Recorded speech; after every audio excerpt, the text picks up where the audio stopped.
वो दौर बेहद मुश्किल था राम आंदोलन का, जब आपने ये नारा दिया कि राम मंदिर मेरा जन्म सिद्ध कर्म सिद्ध और धर्म सिद्ध अधिकार है। ऐसा है, वो दौर वास्तव में बहुत कठिन था,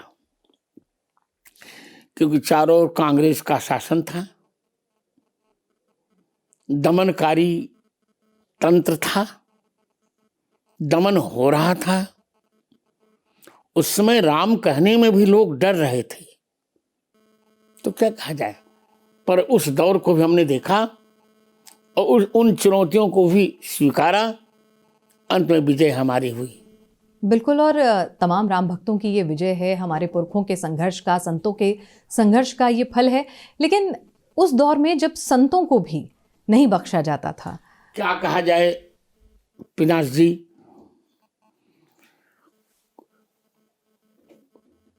31 अक्टूबर और 2 नवंबर 1990 का दिन भूलता ही नहीं हमको, जब निहत्थे राम भक्तों पर गोली चलाकर सरयू मां को खून से लाल कर दिया गया था।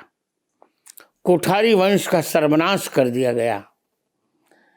हजारों लोगों ने अपने प्राण गंवाए। कहा जाता है 16 लोग मारे गए थे, और 16 नहीं बल्कि 1600 लोग मारे गए थे।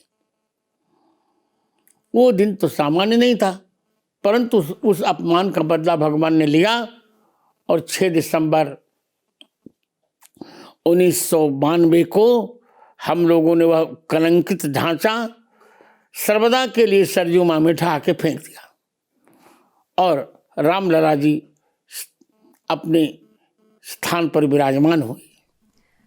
गुरुदेव, बहुत सारे लोग ये आज भी सवाल उठाते हैं, उस वक्त भी उठा था, और उसमें आपकी जो आप जब वादी बनकर जब आप कोर्ट में पहुंचे थे और जो आपने तमाम तर्क दिए थे, उन्होंने बहुत बड़ा रोल निभाया था इस बात को साबित करने में कि रामलला इसी भूमि पर, अयोध्या में इसी जगह पर जो हैं वहां जन्मे थे। जी। और मैंने सुना है, मैं गलत हूं तो मुझे दुरुस्त कीजिएगा, छोटी समझकर, कि जब आप वहां पर अपनी गवाही देने पहुंचते थे तो कोर्ट रूम खचाखच भर जाता था, आसपास के वकील भी जो हैं वो वहां पर आते थे। सारे लोग अपना काम धाम छोड़ देते थे, वकील अपनी बहस छोड़ देते थे, और लगभग 500 लोग मेरे उस वक्तव्य को सुनते थे, मेरे साक्ष्य को सुनते थे। विपक्षी प्रश्न करते थे, मैं उत्तर देता था, सब लोग सुनते थे। अद्भुत आनंद आता था।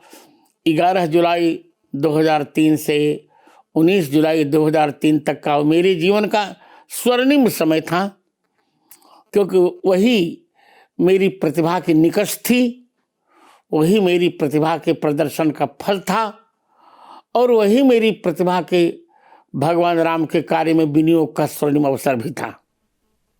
जो हमारी युवा पीढ़ी है, जो आज के लोग हैं, अगर उन्हें थोड़ा बता सकें उस वक्त अदालत में किस तरह से आपसे सवाल पूछे जाते थे, आपने क्या कुछ जवाब दिए, कौन से तर्क दिए, अगर कुछ 1-2 अगर चौपाइयां जिनका उल्लेख किया। चौपाई नहीं, हाँ,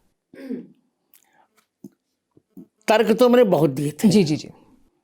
तर्क तो मैंने 441 दिए थे। 441?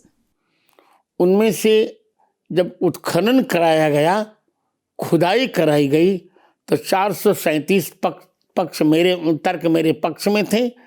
4 तर्क कुछ धूमिल थे, तो वो भी मेरे पक्ष में आए। परंतु उनमें से जो मुख्य पक्ष मैंने दिए थे, मैंने कहा था कि राम जन्मभूमि इसे यही मानी जाएगी कि ज्योतिष के आधार पर यहाँ 5 ग्रहों की दृष्टि आज भी पड़ती है। मेष के सूर्य की, मकर के मंगल की, तुला के शनि की, और कर्क के बृहस्पति की, और मीन के शुक्र की।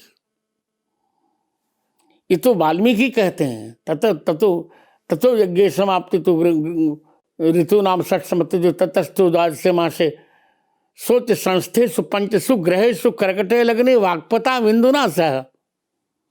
और राम जन्मभूमि की ठीक उत्तर दिशा में सरयू जी बहती हैं, जो जन्मभूमि के मंदिर से 300 धनुष दूरी पर बहती हैं। आज भी नाप के देखा गया तो उतनी ही दूरी पर सरयू जी आज भी वहां बह रही हैं। एक धनुष 4 हाथ का होता है हमारे यहाँ, पहले धनुष का नाम माना जाता था। आज भी वही स्थिति है सरजू की। मैंने उनको बताया था कि वेद में भी इसका प्रमाण है। अथर्ववेद तो स्पष्ट कहता है, अष्टाचक्रा नवद्वारा देवानाम पूर्वयोध्या तस्याम हिरण्मय कोश स्वर्गो ज्योतिषावृता। 8 चक्रों वाली 9 द्वारों वाली वह देवताओं की पूरी अयोध्या है, जिसमें मंडपाकार एक स्वर्ण का भवन है। उस भवन में स्वर्ग से ज्योतिष पुंज ही बालक रूप में श्री राम रूप में प्रकट हुआ। ये अथर्ववेद के 10वें कांड के 31वें अनुवाक के द्वितीय मंत्र में स्पष्ट प्रमाण है।